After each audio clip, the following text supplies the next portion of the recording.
What's up, guys? It's the ALE Double X Prince giving you two movie reviews. Yay!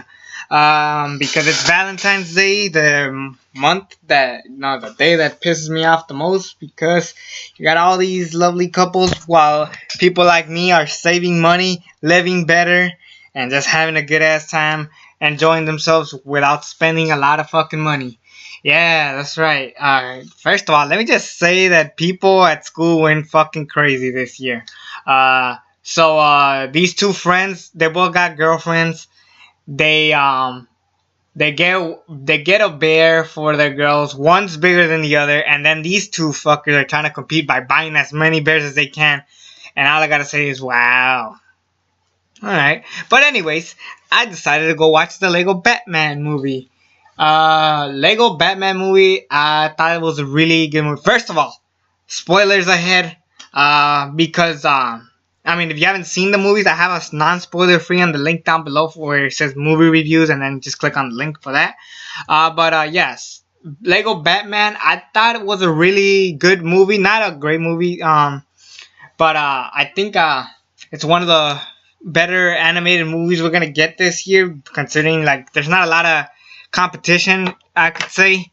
Maybe like if Coco blows it out of the water, which it probably won't, maybe that could be an upcoming one. What else? Despicable Me 3. Honestly, after watching Secret Life of Pets, I lost all respect for the Illumination Studios. It's just, I don't know, Illumination Studios is just boring. I haven't seen Sing yet. I want to see that personally, but even that doesn't interest me that much.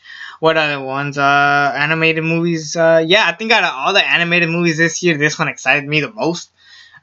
Which ain't saying much, but I still enjoyed Lego Batman movie. Like I said, first of all, this is a much better Suicide Squad movie. You actually look at the villains; they're actually doing villainous shit. Now, I like Suicide Squad. Don't get me wrong, but this is so much better Batman. Suicide Squad movie, and Joker. I mean, Zach Galifianakis is a really good Joker. I honestly like him more than Heath Ledger, which is it's not saying much because I know a lot of you guys hate him, but and I feel bad, when there's so much controversy going on with Batfleck or Ben Affleck as Batman. I know he doesn't want to be Batman anymore. It's so sad.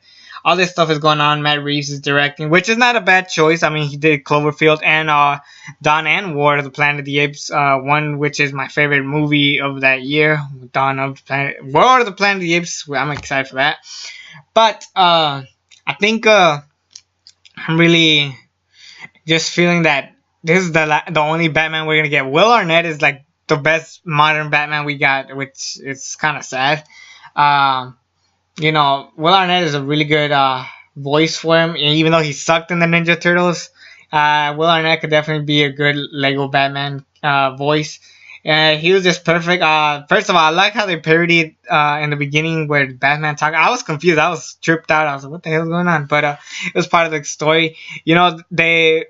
The main plot is basically everything you want out of a Batman movie, just like in a more cartoonish way and jokey way, which is a negative for me. Like, the only negative I would really give this movie is that, it's, not something amazing, not something phenomenal. It's just an alright, fun popcorn movie. And that's what I really enjoyed about this movie. First of all, the casting here is great. Rosario Dawson, Michael Cera. For some reason, Michael Cera is better at voicing stuff than actual live action movies. Like, I didn't like him that much in Juno. I hate Scott Pilgrim vs. the World. I don't care who likes the movie. I do not like that movie. Like, the only good Michael Cera movie that he's actually acting on, well, two, and one barely counts, but the first one would be This Is the End, which doesn't even count at this point, and Superbad, which is a really good classic. I was 8 when this movie came out, and I saw it in theaters. It was a really funny ass movie. But enough of that. I think Michael Cera is better off voicing people. And yeah, I thought this was a really good movie. It's really cool that they actually mention every Batman movie possible. There's this really cool part where they show scenes from previous Batman movies, just like to give him feel like first of all, they have the scene of Batman with standing on a burnt building from The Dark Knight. They just show like it's cool. They show like movies from previous movies. They even reference all of them. Like I remember the beginning when Joker talks about like, oh, Batman has stopped you before when you try to blow up two boats, which is a reference to The Dark Knight, best Batman movie I've ever seen. I think it was a good movie. Think if you're into the Lego movie, I think you'll enjoy this one. If I had to choose my favorite out of those two, I'm gonna have to say the Lego movie because it was a little bit more creative. Where this one stuck to only Batman, which is not bad. I mean, I'm not gonna say that. I mean, don't get me wrong. They actually do reference other movies. They actually show villains from that is owned by Warner Brothers, like previous villains. Like they show Godzilla, King Kong, Lord Voldemort, Gremlins. It was fucking cool. And they didn't do it in a really cheesy way. I mean, they do this portal kind of like in the Lego movie, and I don't know. I really enjoyed it. I thought it was a really good movie. If I had to give it a rating, it would have to be an 8 out of 10, B plus. I think that'll be it. Hope you guys enjoyed that review. Now on to John Wick Chapter 2. First of all, I love the kick-ass scene in the beginning. That was really cool. But honestly, they would have given John Wick more feel in this movie. I don't know. In the first movie, he felt like a killer. He felt like I needed to kill this guy because he killed my dog. Where it was super depressing, and he wanted to battle. And this movie, because he is forced to kill someone specifically, he's not as like hyped for it as much, or he's not like as energetic as he is. He's only like John Wick when he wants to be John Wick. Like he like defends himself. That's when you get the real killer ass John Wick. And then it got me thinking. I'm like, if you burn your fucking, first of all, the reason why he didn't want to do it because at this point John Wick was retired, but the guy that he was offered the job to, he burned down his house. The dog's still alive. Don't worry. This one movie, the dog is still alive, and he's just like, fuck. He burned my house. I gotta help him. Well, it was kind of stupid. Just like, really, that's your motivation? But I'm like, all right. I would have just gone after him, and that would have been the main story. I would have personally have liked that, but the guy ends up eventually dying, which is good. But the only reason I only feel why he teamed up with John Wick was just to set up John Wick 3. Now the ending here is John Wick kills the guy he was working for in public. No, don't get me wrong. He does it in public, and then I guess that's like a big no-no in the killer world. So he has less than an hour to escape now, and otherwise people are gonna go after him. I'm pretty excited to see where John Wick 3 goes. John Wick versus the world. I mean, that sounds pretty brutal, and I'm actually really excited to see that. That sounds like a really cool story. I gotta say, that sounds like a legit story. Overall, I think this movie was really good. I think the action definitely carried it.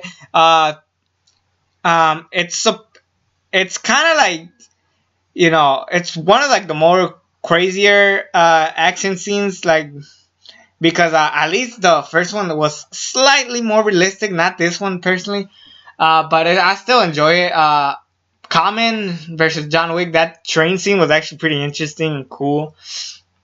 The club fight, actually that was the first one. Not the club fight, the party fight. That was another good fight. Action's pretty good, and I'm excited for what this director will do when we get to Deadpool 2. So yeah, I think that will be it.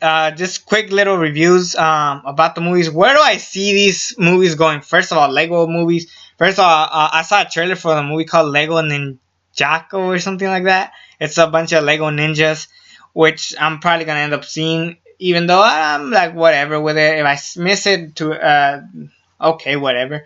And what was the other one? John Wick. I'm excited to see where that franchise goes. As far as Lego movies go. I don't like that they're comparing this to Pixar because it's not. If I had to compare it to something, I'll say this is a better DreamWorks. I'll say that. The Lego franchise is a better DreamWorks. Pixar is like so phenomenal. Even when they do wrong, it's untouchable. I mean, look at the classics that Pixar have, and look at what Lego movie. I mean, we got Lego movie and Batman, the Lego Batman movie, and it's nowhere compared to the Toy Story trilogy, Finding Nemo, Monsters Inc., The Incredibles, Inside Out, Up, Ratatouille, all these other movies. So I mean, unless we get a legit like one of the best Lego movies of all time, then I'm definitely down to say yeah. But right now, I think it's a better DreamWorks because honestly, DreamWorks is dying. I feel bad for these guys. The only legit franchise they got left is How to Train Your Dragon, and they better not fuck up the third one. I'm just saying. Yeah, I think that will be it for wrap up. I think 2 movies are must see. Also, John Wick, I'm gonna give it an 8 out of 10. Another B plus movie. Definitely some really good popcorn movies, but definitely it's an early year. We can still get classic movies. Still, Split is a much better movie. I think this year, definitely must see. Anyways, I'll be it for it. I need to upload this video fast because I got SmackDown's coming up. So, anyways, it's me, the ALE Double X Prince. Subscribe to this channel if you haven't already. And until then, I'm out.